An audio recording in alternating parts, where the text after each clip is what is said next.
University Video Communications, with the sponsorship of MCC, welcomes you to this edition of the Distinguished Lecture Series, Leaders in Computer Science and Electrical Engineering. Dennis Herrell, Vice President and Program Director of MCC's Semiconductor Packaging and Interconnect Program, joined MCC in 1985 after a distinguished 21-year career at IBM. He has a BS in physics from Imperial College of Science and Technology, London, and a PhD in physics from Cambridge University.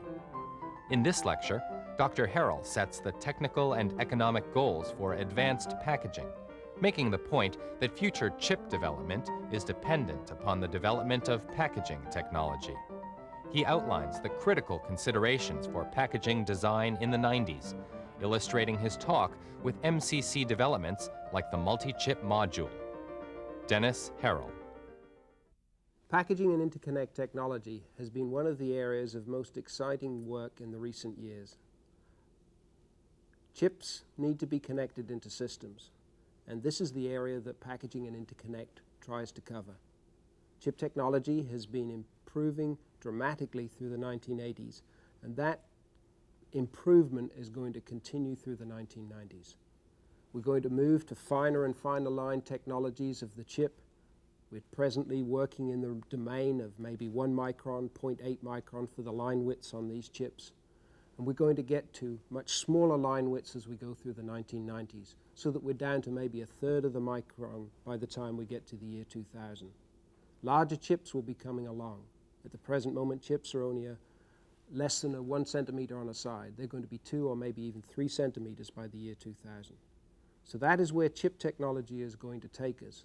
And the packaging technology has to keep pace with that rapid demand, that rapid improvement in the chip technology. What we really also need to understand is where the computer technology is going to go in the 1990s. Because on the one hand, we know where the chip is going to go, but we really have to understand where the computers are going to go. Because the packaging and interconnect technology really produces the bridge between the chip on the one hand and how you put them in the computer on the other hand. Processing performance demands are going to continue to increase. People are going to want to have more storage on their computers. They're going to want fast interactive systems. There is going to be more and more demand for animation. There's going to be more and more demand for speech processing. Computers that can recognize your speech, computers that can speak back to you. And there's going to be more and more stress on the accessing of large pieces of information, large databases. So there's going to be a lot of effort in the area of storage and networking as we go through the 90s and into the new century. So we really want to look now at what advances are needed in the packaging area. So we talked about larger chips. They're going to be faster. They're going to be more power hungry. Now, it turned out in the 1980s that with the rapid improvement in the chip technology, the packaging technology really took a back seat. Everybody and their uncle were working on chips, and the packaging technology people were kind of relegated to the back room, and as soon as the chips came out of the door, they were expected to package them. And that rapid development in chip technologies and designs is going to continue through the 1990s, but people are now beginning to wake up to the fact that system performance is not just achieved by making better chips. You have to keep the packaging technology in step with the improvements that are happening in the chips. Here's an example of what's happened in the past. We started out with systems or chips which maybe were made with 10 micron lithography technology. With systems that are made with chips like that, maybe the clock frequency was only as high as 1 megahertz. And the overall portion of the cycle that was involved with the packaging delays or the overall power that the packaging used up in that system was only maybe about 10 or 15% of the overall system. But as we're now moving to half micron technology and we're looking at systems that might be running as fast as 100 megahertz, we've got to contemplate that the packaging is going to take up maybe half or even larger portion of both the power and the delay within the system. And this is the challenge that the packaging engineer now has to try and see what new innovations he can bring that is going to make the package component delays and the package power portion still, for example, keep it below 50%. So with these things in mind, let's overview some of the driving forces behind the things that we have to do in the packaging arena. I've talked about the chip. Let's go back and think a little bit more about that chip. Some people call it the integrated circuit. Most of the chips out there at the present moment are silicon technology chips. We hear of acronyms like CMOS, bipolar, BiCMOS. These are the standard chip technologies that we have at the present moment. They're dramatically improving in performance. We also hear a little bit about gallium arsenide, and there is a chance that gallium arsenide will become a significant driving force by the end of the decade. But at the present moment, it's silicon and principally CMOS technology. These chips are presently made as relatively small bricks, about 1 centimeter by 1 centimeter on a side and less than 1 millimeter thick. But when you look inside a PC, as we're now doing, you don't see chips per se. What you see are the packaged result of the chips. The chips are inside these objects that are scattered about on this board here. And what we really need to do is, at the present moment, look at what those technologies are. Now, this slide is an alphabet soup of the types of acronyms that the packaging engineers are presently using today. Most of the PCs, for example, are made by putting dual inline package, that's DIP, on PCBs, printed circuit boards. And there are a number of ways of doing that, but typically you mount the device, and the actual chip that we're talking about is that green rectangle within that protective box, as it were. And that green rectangle box can either be mounted on the surface of the printed circuit board, as with surface mount technology, SMT, or it can be plugged through holes in the printed circuit board, as is with PTH, pin-through-hole technology. Now, there are many other ways of packaging device other than dual inline package. There's small outline package, or there's pin grid array, PGA, or there's quad flat pack, QFP. These are the kinds of packaging technologies that are presently available. But what we need to do is look forward to new packaging technologies that are going to enable much denser connections coming from these chips. This is an example of tab technology for tape automated bonding technology, and this is the kind of technology that we'll be talking about in this presentation. So what is packaging and interconnect technology after we've got this far? Most systems consist of an assembly of integrated circuit chips. The chips need to communicate to one another and to the outside world. The chips need power to work, they need to be cooled, and those chips need to be protected. And this is what packaging and interconnect technology is all about. So now let's look at the design forces, the driving forces that are involved in making the right choices for the packaging and interconnect technology, how you put the chips into the system. It's a good idea to look at where the chip technology is headed, and let's look forward to the year 2000. We can expect chips that will be running with a 200 megahertz cycle time. That's compared to where we are today of maybe 30 or 40 megahertz at the very best. We're looking forward to larger devices. Instead of the 1 centimeter, we'll be up at 2 and maybe even 3 centimeters.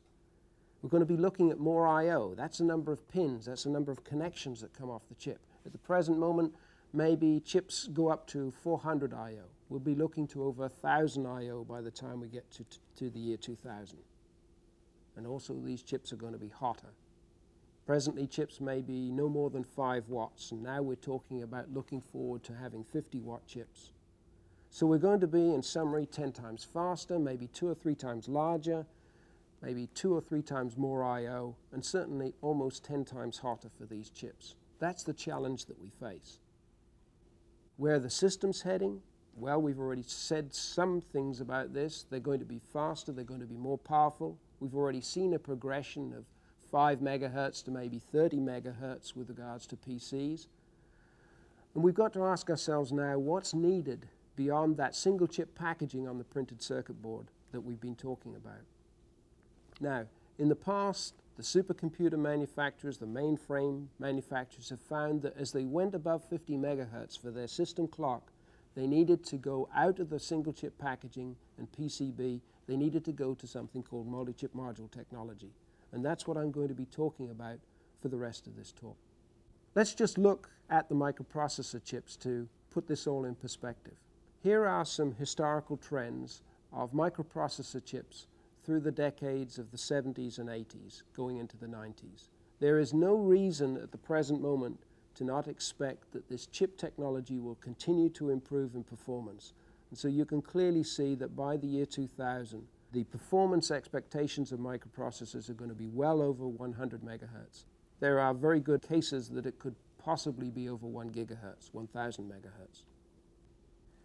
Now, the conventional single chip packaging, it turns out, cannot handle the high I/O, and it's not cost effective. At the present moment, the best packaging technology for handling high I/O is the pin grid array, the PGA, and it does a reasonably adequate job, but it is too expensive. And as we go to wanting more and more I/O off the chip, that pin grid array is going to get larger and larger and more expensive. We're finding, therefore, that this high-speed single-chip packaging is too costly. And furthermore, the printed circuit board that this chip technology, this single-chip packaging technology has to connect to also becomes too costly and too complex. Let's look at how much area the chip packages take up on the printed circuit board. And so on this graph here, on the left-hand side, we have the card area. You could think of that as the area occupied by the packaged chip on the board. And as you see, it runs from 0 to 25 square centimeters. And on the horizontal axis, we have a logarithmic scale of the package pin count.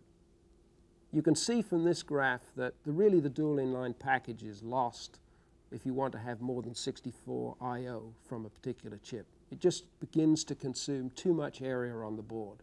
And so you have to move to some of the packaging technologies further to the right on this graph. Pin grid array there is in the middle of that band, broad band there. And certainly pin grid array can fairly effectively package devices that have maybe 250, maybe even 500 I/O. But if you really want to push off to the right-hand side of this graph, as it looks that chip technologies are going to, then you're going to have to look in other directions for the connection and packaging technology. And that's where I think that tab technology is going to play an important role. That's that TAB there for tape automated bonding.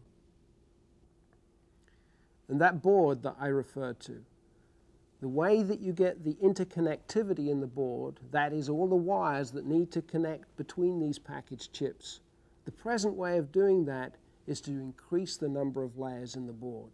This is a historical trend showing through the late 70s and through the 80s how the number of layers in the board has increased. That's the blue line. And you can see that as we entered 1990, we were getting close to 100 layers within the printed circuit board. The board also gets substantially thicker and much more difficult to make, because one way of making the printed circuit board requires that you drill holes through that board to get the connections that run vertically between those layers. This particular technology becomes increasingly complex, as you can see, and very expensive as a consequence. We have to look for cheaper solutions. Now, you may ask, why not go to wafer scale integration? Why cut up these chips into small units? Why not make one large big chip? The simple answer to that is, at the present moment, the way that we see that we can go, it's going to be too expensive. You cannot yield large chips sufficiently well. The other problem with wafer scale integration is usually different technologies are required for different functions. You usually need a different integrated circuit technology for logic than you do for fast cache, than you do for dense memory. And it's very difficult to come up with an integrated circuit process that satisfies all those requirements such that you can put all those kinds of functions on one big chip. That's why I don't think wafer scale integration is going to be the solution. Even if it was, it's still going to need a package to protect that wafer from the environment to connect that wafer to the outside world, to provide power and to provide cooling. Let's look at the electrical performance and see what direction that drives us and to see why that drives us in the direction of the multi-chip module. When you have a typical operation in a machine, the data exits registers. You go through a certain number of logic decisions on a number of chips. You may send an address over to the memory. You may fetch the data from memory and then end up that cycle by loading that information into a register. That's a typical machine cycle. That's the type of thing that has to be done in one tick of the clock. Now, if you look at present mainframe systems, back in the early 80s, IBM introduced a 3033 machine, and that was built in single chip packaging on printed circuit board, and that had a cycle time of 57 nanoseconds. In order for them to be able to come out with their next machine, which was the 3081, with a substantially improved cycle time down to 26 nanoseconds, they really had to shrink the package component of the delay. And they did that by going to multi-chip module technology. Now, why did they have to shrink? Why did they have to go to multi-chip modules? To get an answer to that, we have to introduce into this discussion the velocity of light, the rate at which signals can propagate throughout the system. You're probably well aware that the velocity of light is such that in 1 nanosecond, light in free space can travel about 30 centimeters or 1 foot. Now, usually in electronic systems that we're dealing with, the dielectric constant is in the range of maybe 3 to 5 or maybe as high as 10. And so the actual speed of signal propagation within computer systems is usually about a third of the speed of light, which means that you can go about 10 centimeters in 1 nanosecond. So if you really want to have systems that are running fast, that have small delays between the components, you have to make that computer system relatively small. Otherwise, you'll just be losing out to the velocity of light.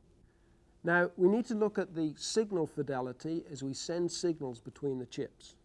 If the rise time of the signal, the rate at which the signal rises from its 0 to 1 state, is substantially longer than the path length, then you essentially end up by just charging the output capacitance or the capacitance of the net. And I've given an example here. If the net is 5 picofarads and the output impedance of the device is 1,000 ohms, then the RC time constant is going to be about 5 nanoseconds.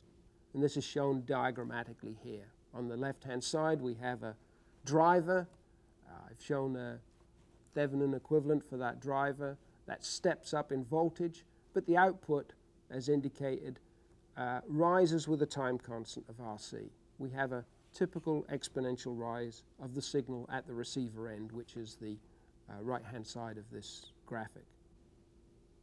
Now, as we go to faster signal rise times, we've got to look at transmission line effects. Now, that's probably not necessary for CMOS. CMOS typically at the present moment still has a few nanoseconds for its rise time.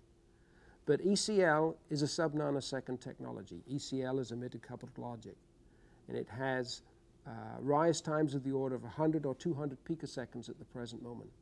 Both of these technologies are going to get faster as we go through the 90s, and CMOS is very rapidly going to get into the sub-nanosecond rise time regime. And so the issues of sending signals on transmission lines is going to be important for both bipolar technologies like ECL as well as CMOS technology. So let's think about transmission lines. We're talking about sending signals that have rise times that are short compared to the length. For example, a 200 picosecond rise time signal going into a line 10 centimeters long, which would have a delay of 1 nanosecond. Now we're sending energy into that line, and that energy can echo around, and that causes some problems that we're going to talk about. Generally speaking, though, we're usually okay to assume a TEM mode for the transmission lines, at least at the present moment. When we start thinking about going above 1 gigahertz, maybe we even have to be more sophisticated than that. So here's a transmission line. We send a signal from the left-hand side here, and the signal arrives at the right, at the receiver, sometime later, just given by the delay of the transmission line. But generally speaking, with an ideal transmission line, the rise time of the signal is preserved as we send that signal through the transmission line. So that's the ideal system. That's what we'd like to see in our computer systems that we put together. What happens in reality is we get a mess looking something like this. The waveforms that get sent and received are very messy. They have lots of bumps and dips, reflections, echoes. This is a significant concern in designing a system because these bumps and dips on the waveforms can cause erroneous switching of devices. We have to understand where that comes from. Now, when you really look at the transmission lines, you're sending a signal down, let's say, line 1, but you have another line in close proximity to that. But those transmission lines are not independent of one another. They are coupled to one another. And I've shown very simply here the coupling in terms of a mutual inductance L sub m and a mutual capacitance C sub m. And these inductances and capacitances, these mutual terms, need to be compared to the self-inductance and self-capacitance of the transmission line, LS and CS. Now, this coupling between two parallel lines, which occurs very typically within the interconnect technology between the chips, leads to crosstalk. And there are two forms of crosstalk. One is forward wave crosstalk, where you get a signal that propagates on the quiet line, and that signal is a blip, a discontinuity, a jump in voltage that propagates along the quiet line in parallel with the driver line signal. And the magnitude of that forward wave crosstalk is determined by a difference between the inductive mutual coupling and the capacitive mutual coupling. So if somehow you can engineer that those two terms in parentheses there, the first and second term, are equal, then you can actually cancel out the forward wave crosstalk. The other form of crosstalk is backward wave crosstalk, which appears as a step on the quiet line that stretches out behind the propagating edge on the driving line. Here I show the equation for backward wave crosstalk, and now you see those two terms in the parenthesis are added together. And so when we have no way of cancelling out this backward wave crosstalk. The only way that we can reduce the magnitude of the backward wave crosstalk is to reduce LM and CM. And the best way of doing that is to move those lines further apart, which runs counter to our requirement of trying to get as many lines into as small a space as possible. What I show here is just one simple step that is propagated along one line, that's the purple outgoing waveform on the top graph, and the received signal at the end of that line. You see there is still a significant amount of distortion here. What I'm trying to do with this slide is to show where these two crosstalks come in and have an effect. If you look below, we're looking at the signals on the sending end and the receiving end of the quiet line. The received signal, the orange waveform with the blip, is the forward wave crosstalk that appears at the far end. The increasing signal at the near end, which is that turquoise color, is the backward wave crosstalk that's observed at the sending end on the quiet line.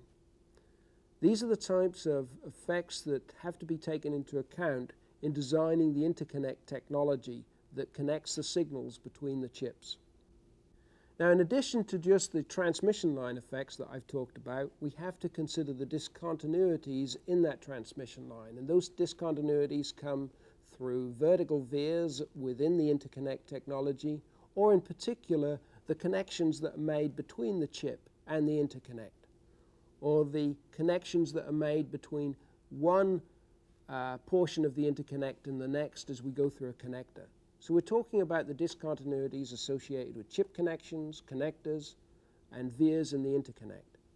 And these discontinuities usually look like an inductive, L, or a capacitive, C, discontinuity in an otherwise relatively uniform characteristic impedance Z0. Now, it turns out that usually the inductive discontinuities in the system by far outweigh the capacitive discontinuities in the system, as I indicate at the bottom. So let's just look at the effects of inductive coupling between discontinuities, and let's consider for the present moment two connections that go to a chip. I've got one connection where I'm sending a signal. I've got a parallel connection where at the present moment we can assume it is a quiet connection. Now on the driving line I have a rate of change of current, di by dt there, but on the sensing or the quiet line I induce into that, essentially like a transformer, a coupled signal, dVs as I've indicated in this slide. Now we can relate dVs to the driving current rate of change through the mutual inductance, and that's what's shown at the bottom of this slide. Now we can get an idea of the magnitude of these terms by looking at some simple types of signals. And just for simplicity, let's assume that the driving signal is an exponentially rising step function. So we've got V0 e to the minus t upon tau.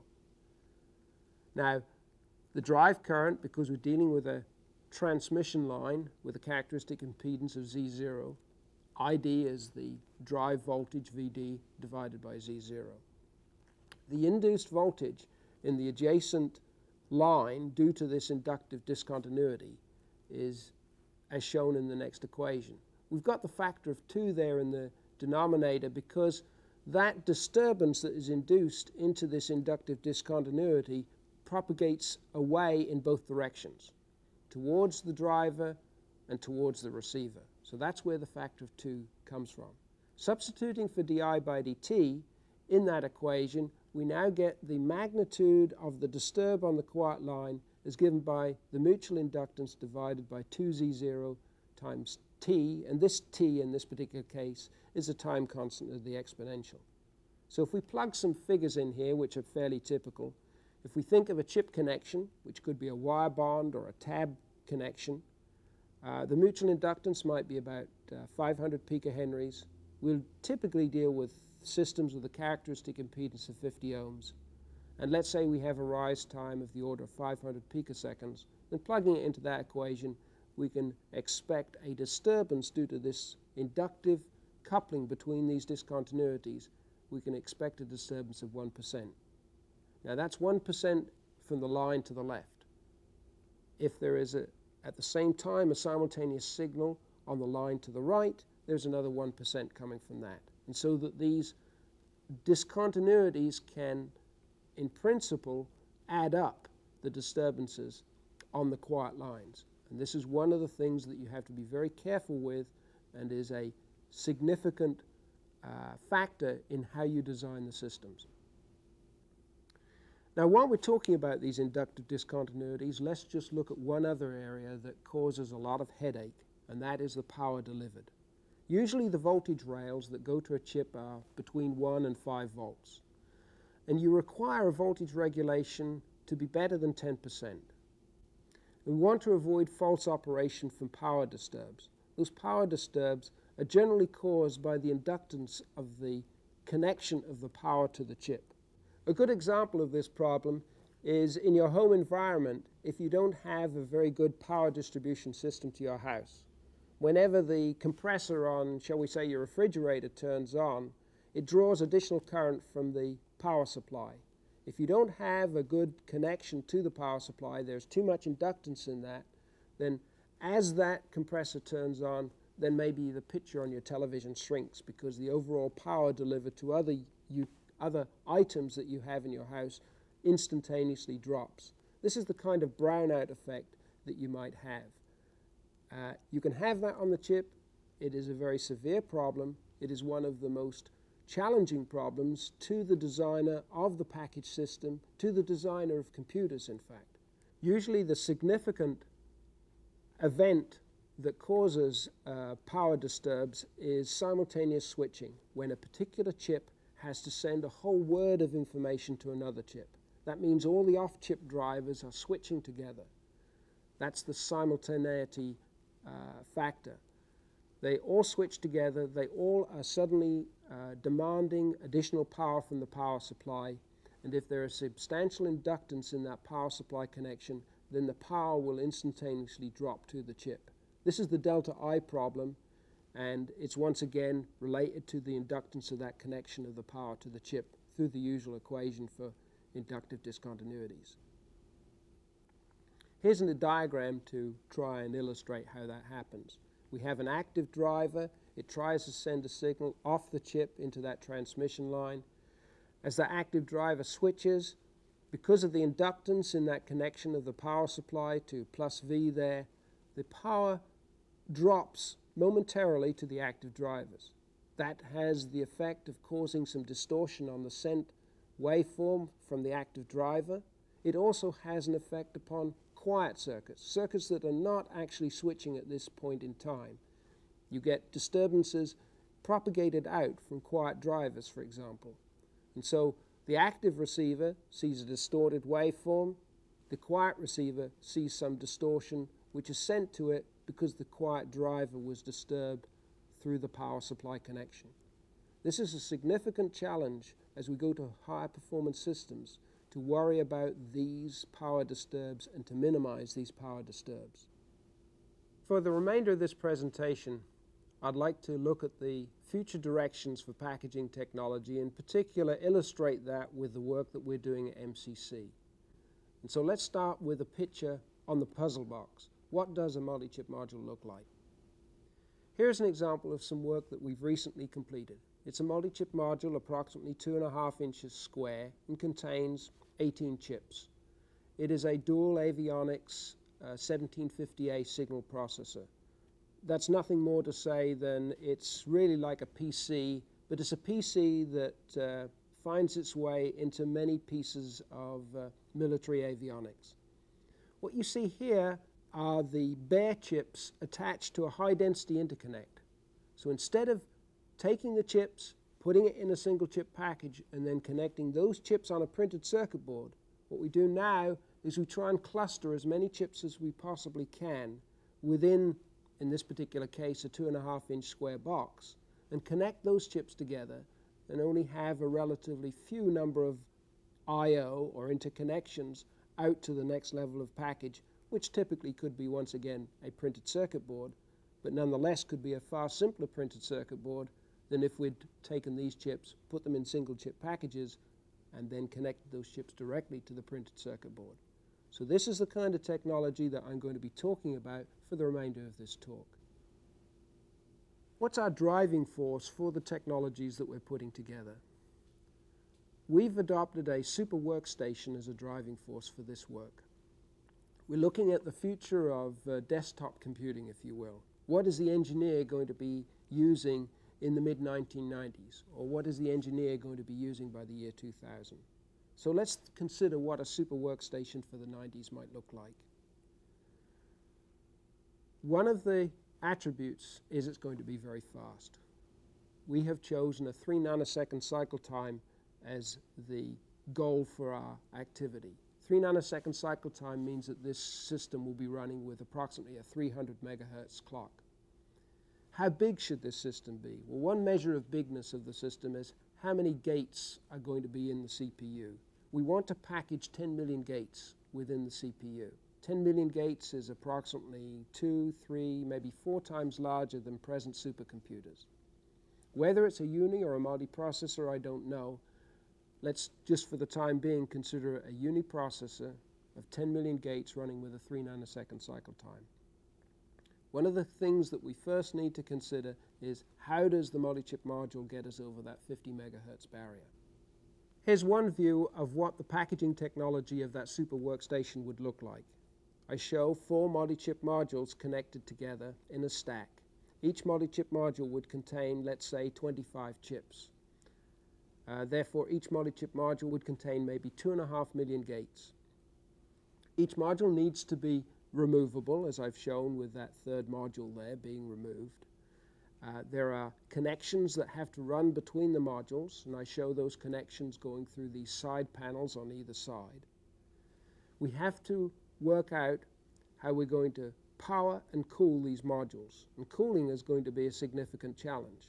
I want to keep this overall geometry of this cube of computing here to be approximately 10 centimeters high, 10 centimeters wide, and 10 centimeters deep. In other words, it's a 1 liter volume that is the heart of this CPU. Why 1 liter? Because we have to go back at looking at that velocity of light. If I have 10 centimeters on the side, to communicate anywhere in this machine to anywhere else, the maximum distance that I'll have to run with Manhattan paths of avenues and streets and up and down skyscrapers, if you will, is going to be 30 centimeters. And that's the maximum distance I can go, considering the usual velocity of signal propagation within computer systems being approximately c upon 3. Let's look at what multi-chip modules are in existence at the present moment. The first to introduce multi-chip modules were the mainframe and supercomputer manufacturers, and IBM is a very good example. Back in the early 1980s, IBM introduced their TCM, their thermal conduction module. It was a multi-chip module based on building the interconnect in a monolithic slab of alumina with molybdenum interconnect. And it was really made up of lots of ceramic layers laminated together. The actual interconnect itself had a characteristic impedance of approximately 55 ohms, and yet, on the other hand, it was quite resistive because they were using molybdenum. They connected the chips by putting solder balls on the chips and flipping them and reflowing that solder to connect the chips to the surface of the monolithic alumina substrate. Cooling was done with pistons that rested on the back of the chips to conduct the heat to a water jacket. One of the concerns is the TCE, the thermal coefficient of expansion, of the different materials that are used within the packaging structure. On the one hand, we have silicon, the silicon of the chips, which expands at approximately 3 ppm per degree C. And then on the other hand, you have the package with alumina, which is 7 ppm, and the moly within that, the moly for the actual conductors, which is 5 ppm. So as the system heats up and cools down, various portions of the system shrink or enlarge at different amounts. And this is a significant challenge to work with to ensure that there are no reliability problems with the shrinking and expansion of various parts of the system as you go through the operation and use of these systems. The solution to multi-chip modules that IBM adopted in the early 1980s is shown diagrammatically here. The chips are connected to the alumina substrate through their solder ball technology called C4. The heat is removed from the chips by conduction through the pistons, through the hat, to the cold plate, and the cold plate is kept cool by actually flowing chilled water through channels in that plate. This is the approach that IBM took. It turns out that it's a very expensive approach to the building of multi-chip modules. It's not too expensive that you cannot use it in a supercomputer or a large mainframe, but it's certainly much more expensive than the kind of technology that you'd want to put in that super workstation of the 1990s or eventually into a PC of the year 2000. So let's look at the requirements that we might have on the cost of the packaging technology for that super workstation of the 1990s. Typically in that time we'll expect that chips are going to cost maybe $25 each. So with 100 chips in that system, $2,500 is going to go into the cost of the chips. Now I estimate that the packaging technology must account for no more than maybe $1,200 or $1,500 in addition to the cost of those chips. So I've presently budgeted here $1,200 for the packaging into those 4 multi-chip modules that I had in the diagram of the stacked modules. Maybe additional $300 for the connectors and the printed circuit board that these modules may be communicating with. And then maybe another $1,000 need to be budgeted for how we're going to test this system, for the functional test of the components, like the chips, for the sub-assemblies, like the multi-chip modules, and for the complete system. So the cost breakdown of our super workstation would look something like this. Half of the cost is going to go in the chips, a quarter of the cost is going to go in the package, and the remainder is going to be in the testing. So we have something like a $5,000 cost for this super workstation.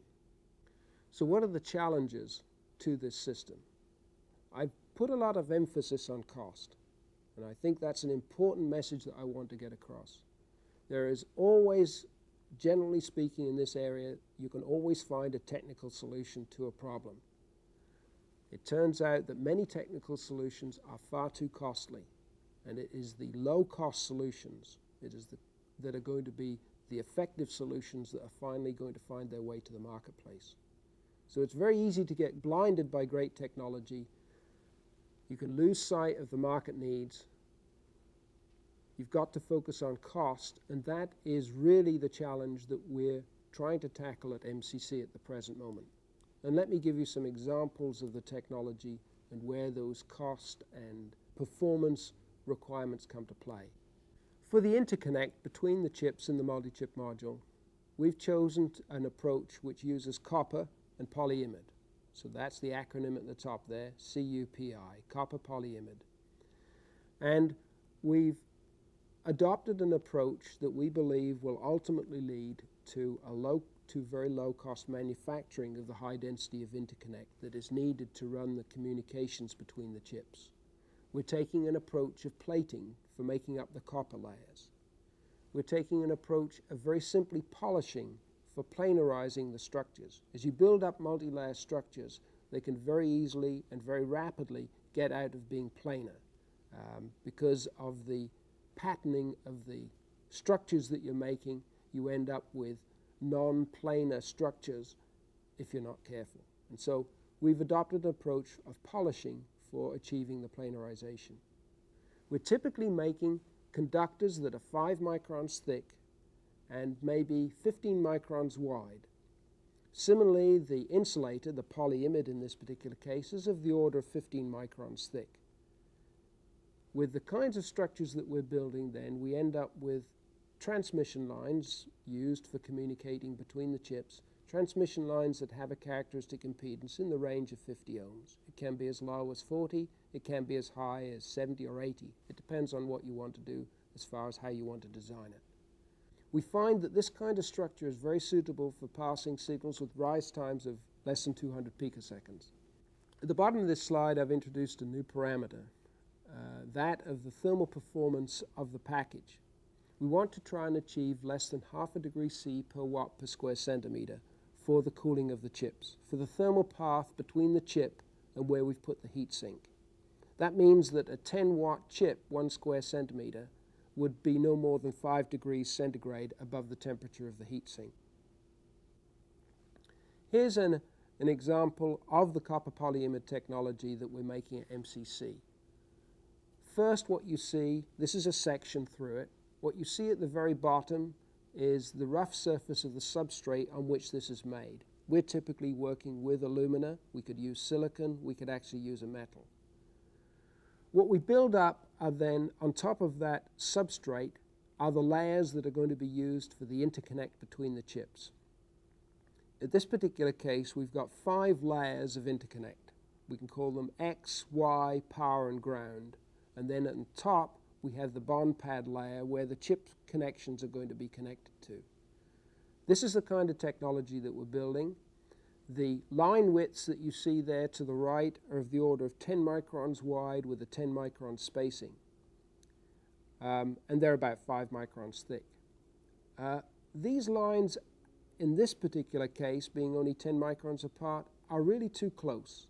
And if you run those lines for too long a distance, then you get into really significant difficulties with regards to crosstalk, the backward wave and the forward wave crosstalk that we've been talking about. So although in this particular diagram I show 10 micron lines with 10 micron spaces, we find that it is far more desirable to have something like a 15 micron line and maybe a 30 micron space between those lines. The other important feature about this is that you're able, with the plating technology, to plate up the conductor, the copper, to connect between these layers, these 5 metal layers.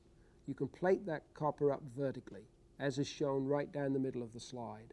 That makes a very low thermal impedance path between the chip, which is going to be attached to the top of this slide, and the base, the substrate, which is the alumina at the bottom of this slide. There is a very efficient thermal path from the chip to where the heatsink is going to be. And it's necessary to use that copper in that fashion to get that good thermal performance. We're developing TAB technology for connecting the chips to the high-density interconnect. TAB is, if you remember, tape automated bonding. And in this particular case, you take chips and connect them to a 35 millimeter format of copper conductors. The chips are connected through a process of interlead bonding. and that can be done with all the leads at once, or it can be done on a lead-by-lead basis. MCC has developed a method of laser bonding of these chips. Here's an example of a chip connected to a tab lead frame, a tape-automated bonded lead frame. What you see here are the leads that connect to the chips. They're actually a silvery color. That is a tin-plated copper lead that is connected to the chip.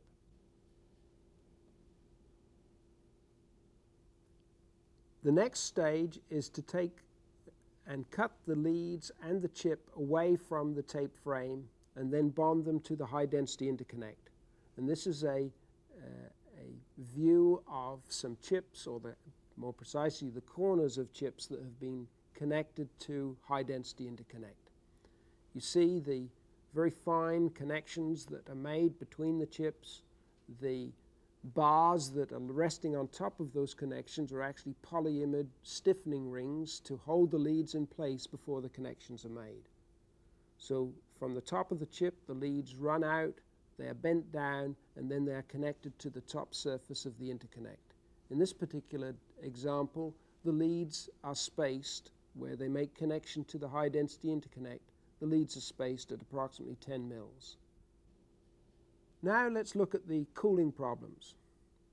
Now, one of the first things that we needed to decide as we were thinking about this super workstation of the 1990s is whether we would take an approach of liquid cooling or whether we could do it with air cooling. Now, if you remember, I mentioned in the IBM TCM, they had a way of conducting the heat to a water-cooled plate. Now, you can certainly remove the large amounts of heat that you can expect from the vintage 95 chips. And you can improve the cooling efficiency of that cold plate through such things as using microchannels. What we have devised at MCC, though, is a way of making microchannels for air, efficient ways of dumping the heat from the chip into the air. What we've developed is an air cooling technology called Zephyr technology. But let's look at the liquid cooling technology upon which it's based. In this particular case, we show a very high enlargement of channels that are cut into silicon. Each of these channels are maybe 40, 50, or 60 microns wide and maybe 200 or 300 microns deep. If you flow water through these narrow channels, you can remove substantial amounts of heat from the silicon.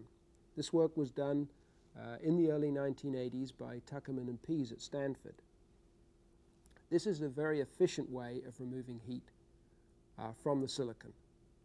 The water stays in a laminar flow as it flows through these channels. There is no turbulence or insignificant turbulence. It's a very efficient way of removing heat. What we've done is we've taken these kinds of concepts and we've applied it to air cooling technology. In this particular case, it shows a number of heat sinks, which are air cooling heat sinks, where we use some of the same principles. We pass the air through these heat sinks. We keep the air as much as we possibly can in laminar flow.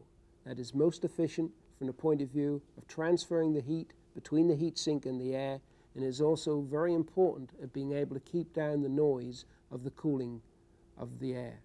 One of the big problems with air cooling is as you push the air faster and faster, you get into problems with vortices and with non-laminar flow, and it becomes very noisy. It requires a higher pressure head to push that air through. It becomes a very inefficient system. What we've been able to do here with these heat sinks is to keep that air in laminar flow and working very efficiently for us. Here's a further example. You see the very fine channels that the air has to flow through.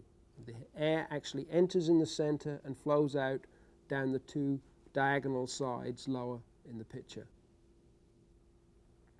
We have been able to show that with this technology that the supercomputer that we're talking about, the super workstation, can actually be air-cooled. We've shown that we can achieve less than 1.5 kelvins per watt per square centimeter of cooling performance with this kind of technology, with very low acoustic noise, less than 50 dBA. That means that it is adequate, it is suitable for putting in an office environment. So We think that air cooling can remove the amounts of heat that we will have in our supercomputer of the mid-1990s. And one of the challenges now is to get that connection, thermal connection between the chip and the heatsink. Now, I've already talked about the fact that with our copper polyimide technology, we can put thermal vias, vertical copper conducting paths, from the chip through the interconnect. And these thermal paths, together with the high performance of the air cooling, will satisfy our requirements with this super workstation of the 1995 timeframe. With the new technologies associated with multi-chip modules, it is important to also look for a breakthrough in the time to market.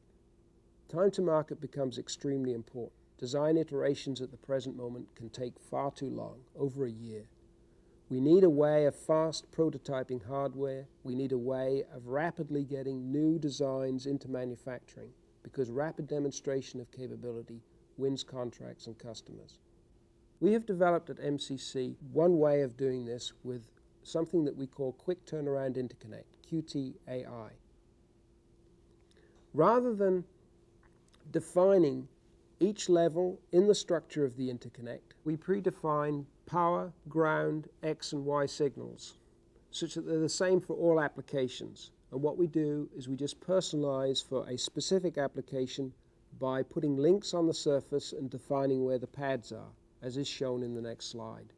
So what we have with this, with the dielectric layers and the buried wire segments, is an unpersonalized array of interconnect, which we can now personalize with surface links. We can do that personalization in only a matter of a few days. So with the personalization of a few days, we can then assemble the chips onto this interconnect and be testing a new prototype within a week. So this gives us a way of very rapidly prototyping new designs. This particular design was built in that fashion. We have built an early version of our array of interconnect, our QTI. We have then routed and designed where the links need to go to connect all the X segments and the Y segments to connect between these chips. In this particular case, we have connected 16 VLSI chips onto the top surface of a QTI interconnect. This particular multi-chip module is once again approximately 2¼ inches square. This is the kind of approach that we believe is necessary to get quick prototyping as well as rapid entry into production of new technologies, of advanced technologies, technologies that are going to be appropriate for this super workstation of the 1990s. So with this, I'd like to conclude. In the 80s, we have seen rapid advances in chip technology and maybe less in packaging technology. As we move into the 90s, there are going to continue to be rapid advances in the chip technology, and the package technology has to catch up. We believe that the main approach in the packaging arena is going to be with multi-chip modules. I do believe that multi-chip modules will be used in workstations and PCs by the end of this decade. So what we've got to do is we've got to work out how to dramatically reduce the cost of multi-chip modules. It all seems to be possible with today's knowledge of materials and manufacturing. All that remains to be done is to do it. Thank you.